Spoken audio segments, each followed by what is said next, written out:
It's very logical. There's also, is this 3 different screws? Yes. What the heck? Who knows? Maybe once we get inside it, we'll be really impressed. Not a ton going on here. They don't have soldered memory or Wi-Fi, so that's something. Where the devil is the SSD though? Oh, wait. Shut up. It's soldered eMMC with no M.2 slot? And look at this. They've even got a spot where a 2.5-inch drive probably went at some point, but there's nowhere to put one of those either. But did you see where the SSD could go? Oh, right here. Yeah, right there. Wait, but they have the solder pads for it. Yeah. I mean, at least we were able to get 6 hours of battery life out of the 41 watt-hour battery. That's way behind the MacBook, but it's a lot better than the Lenovo. Oh no, there's also a spot for, oh yeah, look at that. There's a spot for a cooler, but instead of actually having a fin stack, it's just got this like piece of stamped sheet aluminum. With all of that said, I don't hate the HP. If your goal is just to get a laptop for your kids so that they can do homework or watch videos in the back seat, it's gonna get the job done for just $170. But if you're gonna spend more for something better, I would absolutely skip over the Lenovo and get something with at least a Core i3 or a Ryzen 3 processor. I know it's gonna cost a bit more money, but please, please, if possible, don't get one of these Celeron chips. And if possible, please, check out our sponsor. Rocket money! Yes, bills. We all have them, we all hate them. But what if I told you, you're probably paying for stuff you don't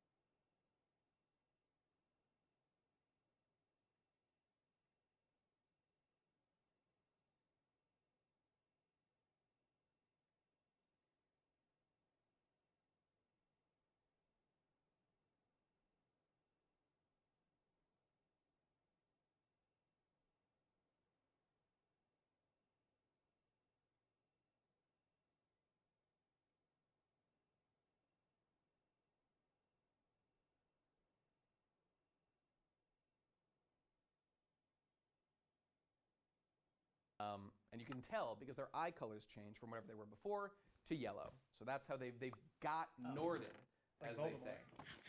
There you go. Okay, so I think we've laid out. Somebody has Did the you same raise your? eye color. I'm sorry. Did you want to raise your hand and ask the class something? I just wanted to make a comment. And what was that comment? Nothing. Okay. Forget about it. All right. I will. Not worth. This class sucks. I'm having a grand time personally. Sounds like someone doesn't want to get their graduate degree. Shit. Paid way too much money to not get My it. father won't respect me if I don't get it. Okay, real quick. We've kind of touched on it already, but so as we Drown said, in these student loans. in Kingdom Hearts, all of them up to Dream Drop Distance, that's all the setup basically. We touched in 101 very briefly on Unchained Key or Kingdom Hearts Key. We'll get into that in a bit. That's where we're beginning the lecture here today with the new stuff. But in all of this, what you need to know, go watch 101 for the specific details of each of the games. But in effect, we set up what the villains are doing. The villain, Master Xehanort, is an old man. He's like time traveling. He's doing all kinds of stuff. He's splitting himself into different pieces. He's possessing different people to make 13 darknesses of himself that are working with him and helping him to fight 7 light boys. That is you and your friends. That's Sora, Riku, Kairi, not Goofy and Donald. They have to be Keyblade wielders. Oh, I forgot. They have to be Keyblade wielders. 7, that 20 Keyblade guys have to clash. It makes the Keyblade. So in order to thwart Xehanort's plan, you should just not play. We're going to get into that because, yes, that is exactly what you think would do. But in the events of Kingdom Hearts 3, Sora chooses to do otherwise for reasons I just can't fathom. You are Sora, though, because everyone is Sora. You are Sora. You are Sora. I mean, he's your player avatar, so you are definitely Sora.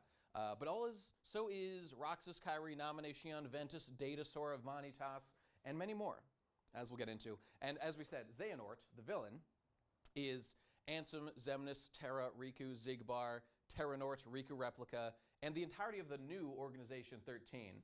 By the way, I'll just give you my little spiel on them, which is so they're in the game. They're called the real Organization 13. Okay, The Organization 13 was introduced in Kingdom Hearts 2, and there was nobody's doing nobody lore stuff. Okay, then fucking Nomura just retcons the whole purpose of the group, makes up all this bullshit lore that I cannot abide, and then has the fucking audacity to call this new group the real Organization 13. I cannot handle it. Not happening. I will never speak those words in sincerity. They are the new Organization 13. That's acceptable. That's acceptable. Okay, so now you know. Thanks, Professor. You're welcome, my friend. All right.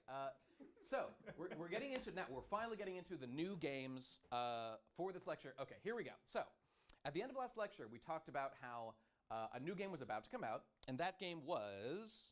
Well, actually, the full name is Kingdom Hearts HD 2.8 Final Chapter Prologue. That is the name of the game. Jesus. Which is composed of 3 Sounds pieces. like a Coheed album.